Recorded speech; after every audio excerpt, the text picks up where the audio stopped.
anafanya tu kila mtu ambavyo imani yake inampeleka. Kwa hata wale pengine inaweza kawa hivyo, ila mimi huko siamini sana. Utasema sasa.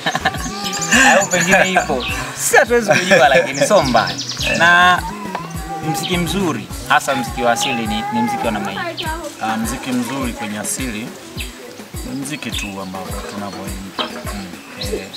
Kuna muziki miwili pale, kuna muziki ambao unakuwa ni wa kuimba tu kawaida, afu kuna asili kabisa ile ya ndani. Ukisikiliza kwa mfano, kuna nyimbo yangu inaitwa Utambi.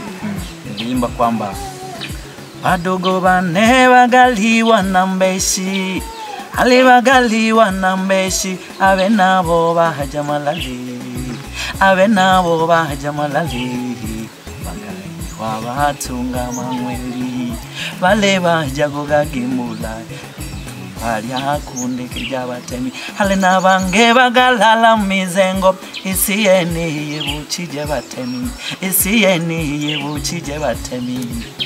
Nalipanda iliomba mdezile jumla mlebalalija nalusange datonja mzi. Hapo uko na maanisha nini sasa, ambaye haelewi labda asili hichi Kisukuma ndani kwa mtu ambaye haelewi, nilikuwa namaanisha kwamba ndugu zangu wale wa zamani ambao waliwahi kuifanya hii asili. Unajua asili sio sisi ambao tumeianza, wameanza watangulizi. So nilimaanisha kwamba ndugu zangu wameliwa, wameshaenda, yani wameshapotea duniani, hawapo tena. Si ndio?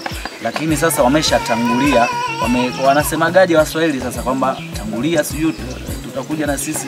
Ametangulia, tutangulia njia sisi tunafuatia. Kwa vitu ambavyo ndio hivyo nilimaanisha kwamba hivyo. Mwana Samaka, naomba nikuulize swali moja tu la kizushi.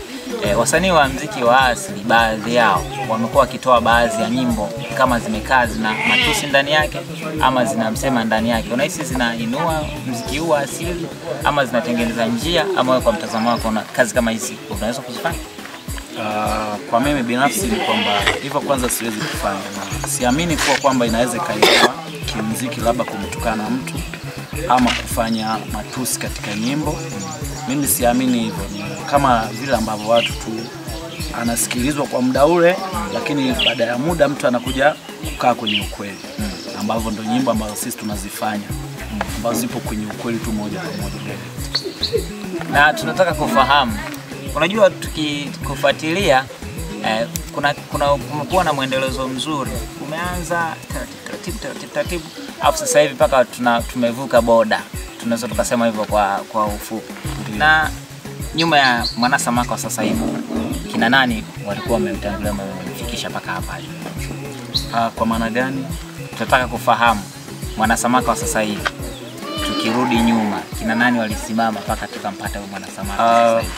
Kiukweli ni kwamba ni watu tu ambao walisimama, wazazi wangu, mzee wangu hapa ndio walisimama mpaka sasa hivi niko hapa. Lakini pia nashukuru wasanii baadhi ambao wamewahi kunishika mkono kama Mwanakangwa, Kisima, kina Bulemela na wengine kibao tu wakina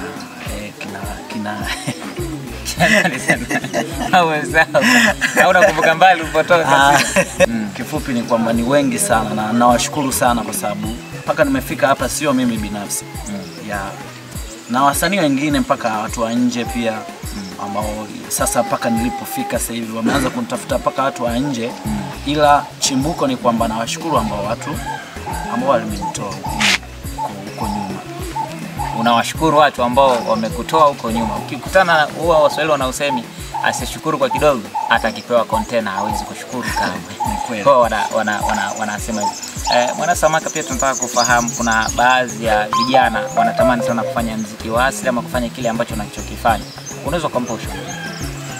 Ushauri wangu kwa kweli kwenye muziki ni kupambana na uwe tu kweli, kwa sababu watu wengi wamekuwa wakiingia kwenye muziki wanaanza udanganyifu. Kwa ule unaitwa kama utapeli.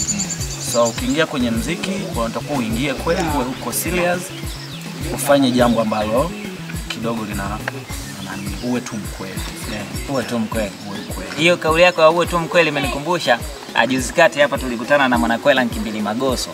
Akawa ametuambia wasanii, anasema muziki wa asili kwa wasanii wanaofanya muziki wa asili, sio kwamba eti uhakika ni mwingi kuliko wale wanaofanya ngoma za asili zile zenyewe.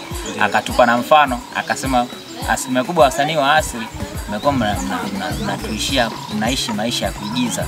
Wakati mwingine mkikutana na changamoto inakuwa hata ngumu kujitokeza kusema kwa watu. Eti kweli?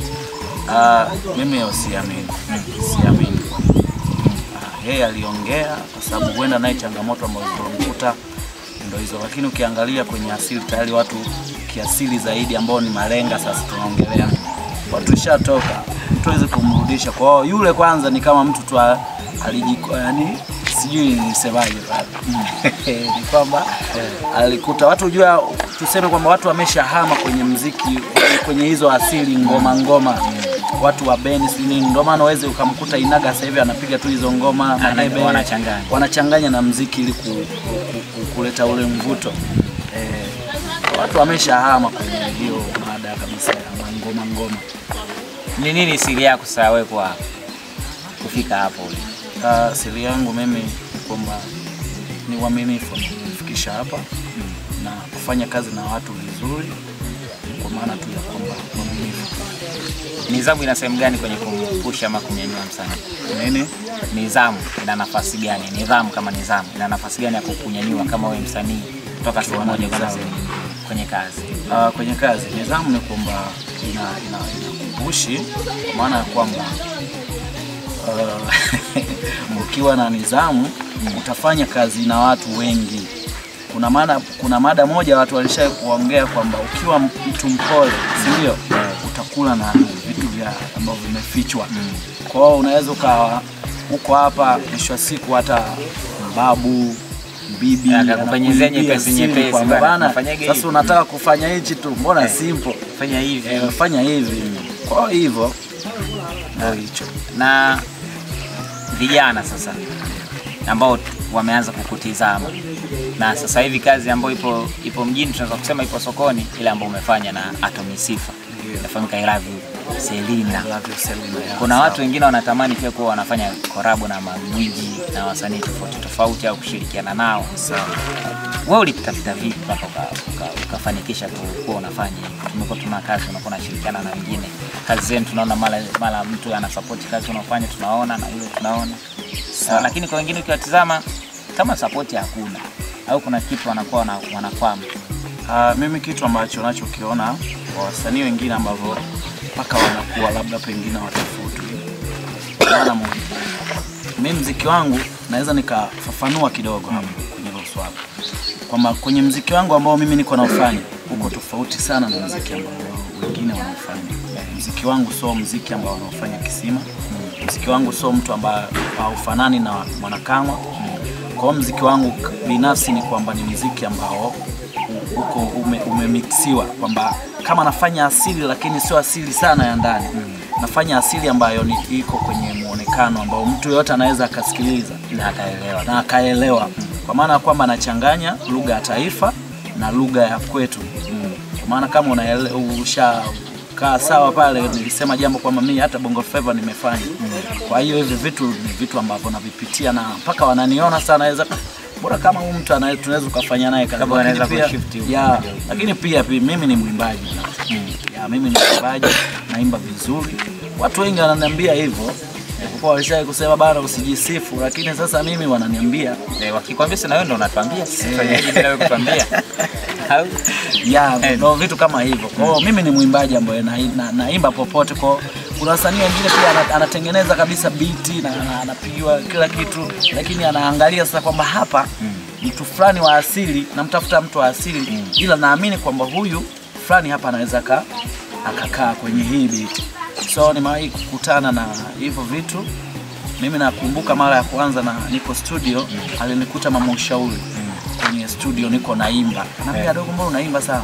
Nakumbuka kwenye hiyo nyimbo Mama Ushauri aliimba nani fulani kakibwagizo. Akasema bwana mimi huu nikae. Naomba mimi nikae huko. Nikae. Kwa hiyo nilipita katika sehemu ambayo ni nzuri. Sijahangaika sana na maproducer sababu kila producer nikikuta ananiambia mwanangu, mbona kama una kitu hivi. Kwa wengine wakipita ukuta mpaka turudie kae na mapumziko. Kwa hiyo mimi hicho kitu ambacho ndo naona kabisa kwamba ndo kinanipa support kubwa, na watu wanaamini kwamba tukifanya jambo lazima liende, kwa sababu mimi pia naandika nyimbo zangu, naziandika hivyo hivyo Kisukuma, naandika Kisukuma na hivyo nakuja kuimba hivyo Kisukuma. So nyimbo zangu ukija kusikiliza ziko na vina, ziko na zimetengenezwa katika uandishi mzuri na ujumbe pia tunaupata bila kusahau. Ndio hivyo. Mwana Samaka, sisi tunataka pia kufahamu, turudi nyuma kidogo. Umeanza Bongo Flava, ukaja filamu, ukaja sasa hivi kwenye muziki wa asili. Ni tofauti yake kati ya Mwana Samaka kwenye Bongo Flava, Mwana Samaka kwenye Bongo Movie na Mwana Samaka wa sasa hivi ni ipi? Tofauti ni kubwa, kwa sababu kwanza mimi kwa sasa hivi ni kwamba muziki unanilipa. So kama zamani ambavyo muziki nilivyokuwa nafanya Bongo Movie, Bongo Flava, muziki wa Bongo Flava mimi ulikuwa unilipi. Kwa sasa hivi mpaka sasa hivi hapa na kwamba mpaka sasa hivi ni watu ambao wamebandika labda show, lakini kwenye Bongo Flava sikuwahi kupiga show ambayo labda imeandaliwa katika maandalizi mazuri. Umeona bwana? So hata mimi naamini kwamba hata kama ningekuwa kwenye Bongo Flava mpaka leo, hata wewe sidhani kama tungeweza kuonana. Na sisi tumeletwa kwa sababu ya wao wanaosikiliza. Tutafahamu kitu kutoka kwa Mwana Samaka, ndio maana tukafunga safari kutoka huko paka huku kuja kufahamu vile ambavyo watu pia wanataka, na watu wanataka pia kufahamu nje na muziki ni kipi kingine unafanya. Nje na muziki mimi ni mkulima, niko na vijana hapa, tunalima tu, tengeneza hivyo ndio kinachotokea hivi. 2025 hii hapa. 2024 ilikuwaje kwenye matanda huko? Kwenye matanda kulikuwa na vibe kubwa sana. Vibe ilikuwa ni kubwa, na watu ambapo tumewahi kufanikiwa kufika katika maeneo yao walienjoy sana, na wakaamini kwamba sasa tumepata msanii mwingine ambaye anafanya vizuri. Kwa hiyo unajua imani inakuwa ni chache sana kwa msanii ambavyo nilivyokuwa mimi kwa mwaka jana na sasa hivi. Kwa walikuwa na ile hofu ya kwamba sababu msanii kama hatumjui hivi, afu atakuwa amefanya maandalizi kweli. Kwa maandalizi ambayo nilikuwa nao yalikuwa makubwa sana. Nilikuwa na madancers wazuri, wanacheza vizuri, dancers ambao wanajua yani kufanya kazi. Wanajua. Kwa hata mimi niliwashangaza, ndo imekuwa rahisi pia hata kutoboa kwangu, imenipa nguvu kubwa sana, kwa maana ya kwamba mashabiki kwanza nimeshawaaminisha kwa tayari niko nafanya vizuri. Turudi hapo uliposema kwenye madancers, umenikumbusha. Kuna moja ya wadau sana mnakuwa mnawatumia kama kuwatangazia kwenye show zenu, ma DJs na baadhi ya wadau wanaofanya muziki wa asili kama madancers. Kuna baadhi yao kizungumza miongoni mwa changamoto wanazosema, ninyi wasanii wakati mwingine mnawanyang'anya wake zao.